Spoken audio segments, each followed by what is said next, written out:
ये भी है, क्योंकि 125 करोड़ का देश है, इतना बड़ा मार्केट है।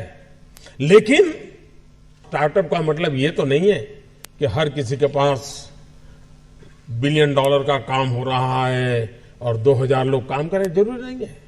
5 लोगों को भी अगर मैं रोजगार देता हूं तो मेरा स्टार्टअप मेरे देश को आगे बढ़ा रहा है।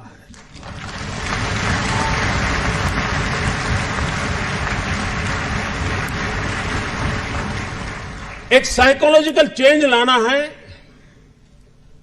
कि यूथ के दिमाग में जॉब सीकर की मानसिकता से उसको बाहर लाना है, वो जॉब क्रिएटर बने।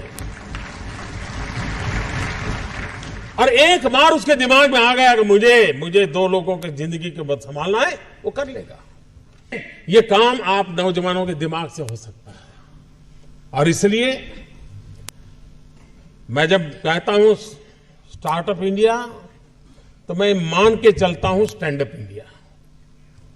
इसके लिए मुझे अलग सोच करने की जरूरत नहीं है। जिस देश के पास 800 मिलियन 35 से कम आयु के नौजवान हो, जिस देश के नौजवानों के पास टैलेंट हो, हाथ में हुनर हो, अपरंपार सपने हो और पूरी दुनिया में अवकाश ही अवकाश हो, क्या नहीं हो सकता है। मानव जात के लिए चुनौतियां आवश्यक हैं, क्योंकि सरफरे लोग तो हैं जो तबाही करने पर तुले हुए हैं। लेकिन हम मानवता को बचा भी तो सकते हैं। हमारे पास इस प्रकार के लोग हैं। और ये भी सही है, भारत के पास मिलियंस ऑफ मिलियन प्रॉब्लम है, कोई इनकार नहीं कर सकता है। लेकिन एट द सेम टाइम मुझे इस बात का भरोसा भी है कि बिलियंस ऑफ बिलियन माइंड भी है।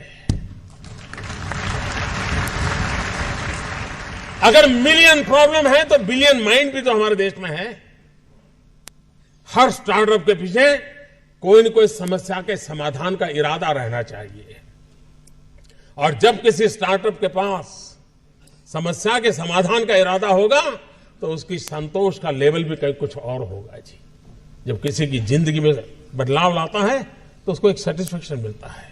और इसलिए मैं वो कुछ करके दिखाऊं जिसमें मैं जॉब क्रिएटर बनूं, मैं वो कुछ करके दिखाऊं कि जिसके कारण किसी की जिंदगी में मैं काम आऊं, मैं वो कुछ करके दिखाऊं कि मेरे देश को एक कदम आगे ले जाने में मेरा भी कोई योगदान हो।